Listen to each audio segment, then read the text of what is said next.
can be very, very frustrating to try and become disciplined.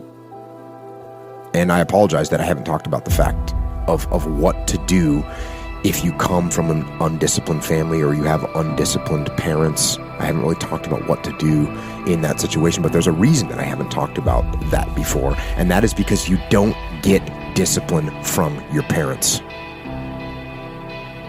You don't get discipline from your parents, from your grandparents, from your older brothers and sisters. You don't get discipline from an external source. You have to get it from you. That's what self-discipline is. You get it from yourself. You get it from you. So there's people from every possible background, from no parents to crazy parents to, drug-addicted parents to super squared-away parents, and everywhere in between on that spectrum that are completely disciplined people. More disciplined than anyone I know. It doesn't come from your parents. You don't inherit it. And there's another piece here. It's called ownership, right? It's called ownership. And if you want to blame other people for the problem, and I say this all the time, if you don't take ownership of the problem's not going to get solved. So if you blame your parents for not having raised you in a disciplined environment, you're not going to solve that problem. You're looking at your parents saying, if you would have done a better job being more disciplined for me, I would be more disciplined now. So that means you can't do anything. The fact of the matter is it's wrong. You actually can do something. And it doesn't matter how your parents raised you and brought you up. You can have the discipline you need to decide to do it. So, as long as you're blaming other people, if you blame me for not discussing it, you blame me for having zero idea what that experience is like, you blame your parents for not raising you this way, as long as you're blaming other people, as long as you're counting on other people to give you discipline, as long as you do that, you will not have it. So, again, I'm sorry, I should make that more clearly, and I'm trying to make it more clearly now. And like my parents are good people. They had successful careers as educators in public schools. And my mom eventually went into school administration, and my dad taught in high school for 30-something years, and they were good, hardworking people. But I'll tell you, they were no extraordinary preachers of discipline. And I'll tell you, I never remember either one of them ever using the term or referring to discipline in any way. And actually both my parents worked. They both worked a lot. My dad was coaching sports and we're doing after school stuff. My mom, same thing. Like, we were on our own a bunch.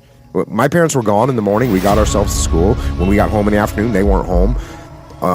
So it wasn't like they were setting up this rigid, disciplined manner for me, right? Mm-hmm.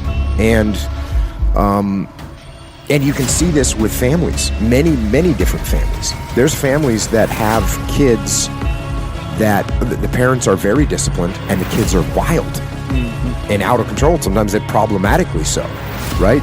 Kids that come from really good families, but they get addicted to drugs, lack of discipline. Kids that come from really good families, but they spin out of control and go in the wrong direction. And there's also the opposite, which is, hey, the parents weren't around, or the parents were abusive, or the parents were drug addicts, and all the kid comes out of that and is squared away, is awesome. And we saw that all the time in the SEAL teams. And I've said that before on this program. It doesn't matter where your background is. It's what you decide to do. And I'll tell you another thing. It's not even from the military. Like, the military requires discipline, obviously. But there's plenty of people in the military that don't have it, right? And many people lose their discipline when they leave the military because it's not being imposed on them anymore. So, just go look around. Being in the military does not make you a disciplined person. Being from a disciplined family does not make you a disciplined person. Being in a disciplined group does not make you a disciplined person. What makes you a disciplined person is choosing to be disciplined. So, Yeah, and also as far as telling people to man up, which, when someone says, how do I get up early every day? I say get up early every day. How do I stop eating sugar? Stop eating sugar. But that's the definition of man up. But obviously it's not just men that need discipline in their life. I don't think I use that term. But what I do tell people is to get after it.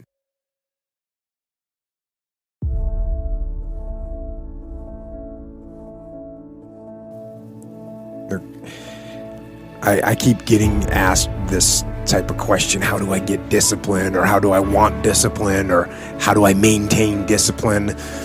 And the answer, it's a simple answer, but obviously it's not easy.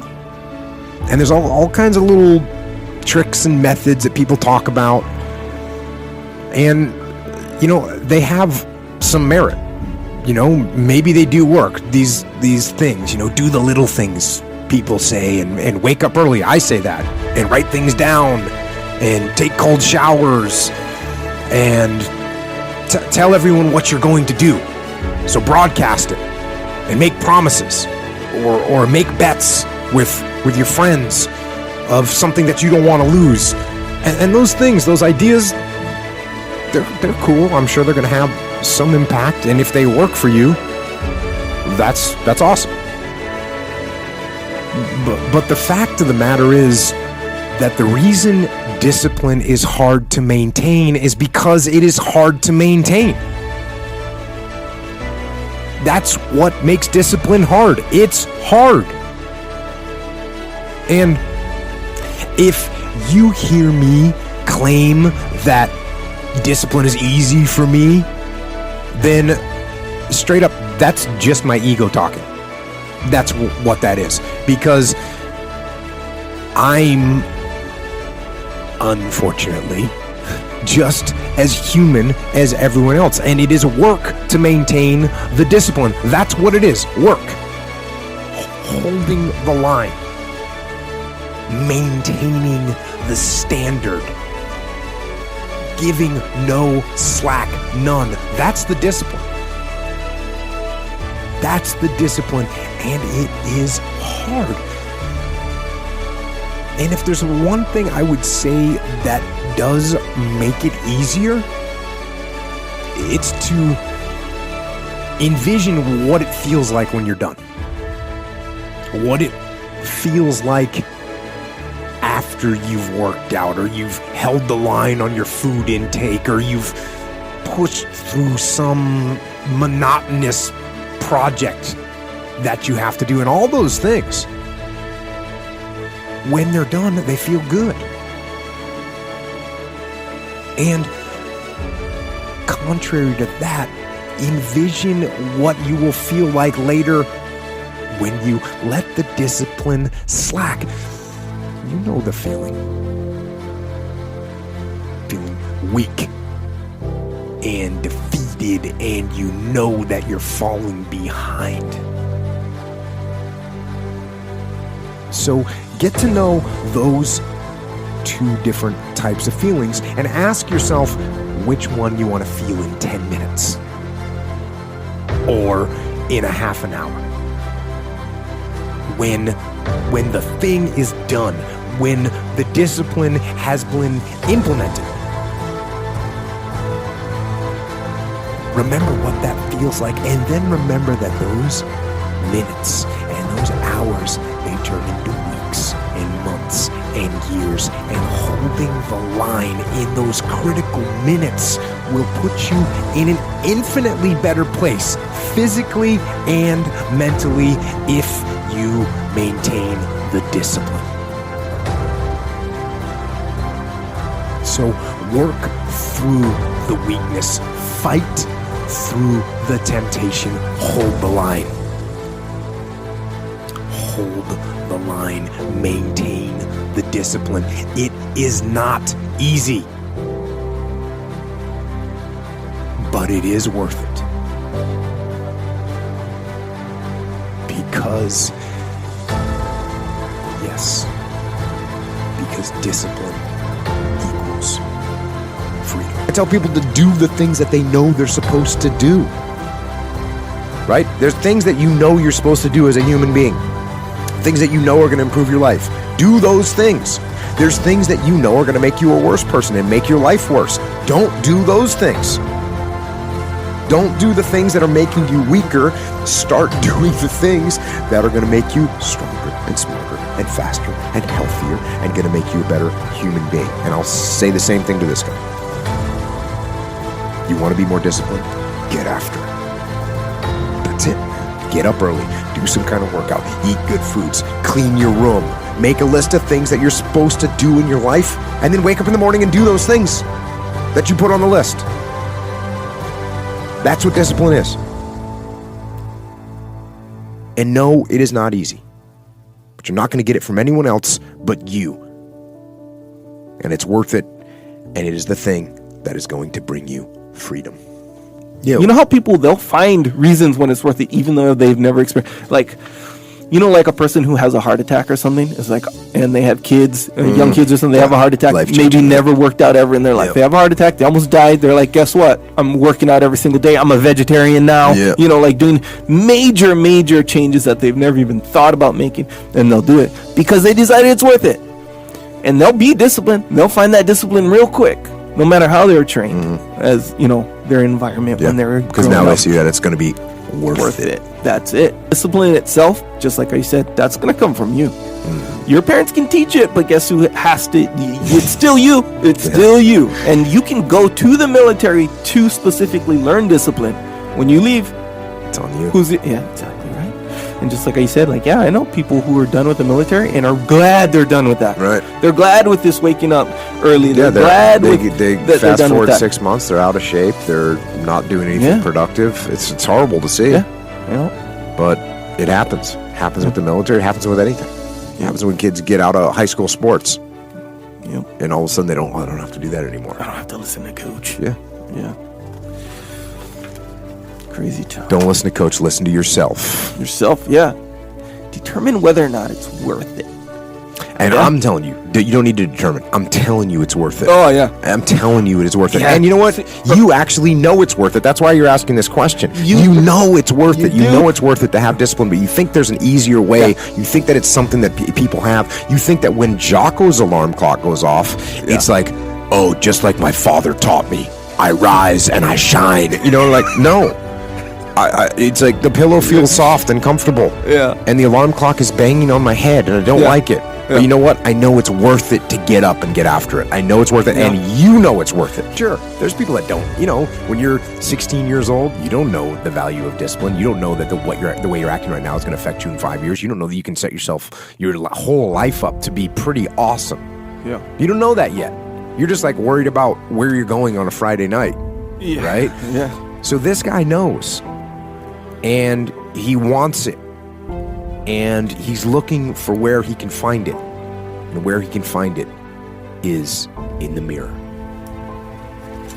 So, you don't know how to work out? Cool, then you go hire a personal trainer because you know it's the right thing to do. You know what I mean? Oh, you don't know how to repair your finances? Cool, go get a counselor that's going to help you repair your finances. Oh, you're addicted to drugs or alcohol? Okay, I'm going to go find a counselor or join a group so I can get through that thing.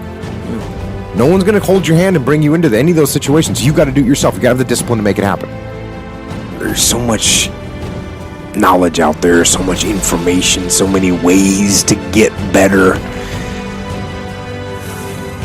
And we make so many mistakes. We're the product of our mistakes. And oftentimes the lesson is sitting there right in front of our face. It's there to be learned, but we miss it, or we don't pay attention to it, or we think we know better until it punches us in the face. And the most important thing to learn is that we have so much to learn. We all do. And we can learn from school and from people and from experience, and we learn from life. But you have to process the information. You have to absorb it. You have to accept it. You have to open your mind. You gotta free your mind so that you can learn and make real progress.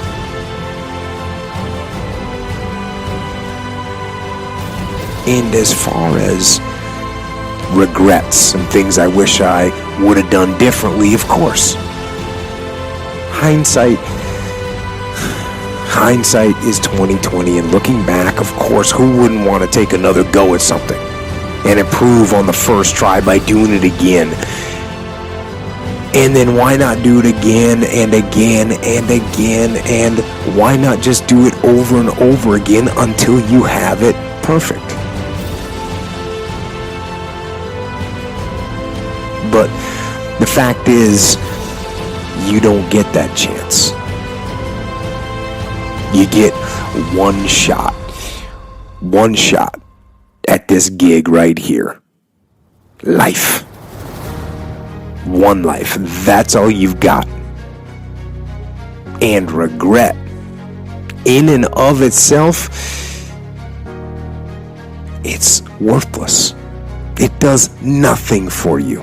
In fact, the only valuable thing in regret is the lesson you learned, the knowledge that you gained. But walking around filled with regret gets you nothing. So, learn and move on. Don't let regret beat you down. Don't be a slave to regret. No. Let it teach you. Let it make you better. Let the fear of regret fuel you to take action today, now. To take action now to become a better person. Not filled with regret, but filled with knowledge. Filled with knowledge and strength and power, and filled with life.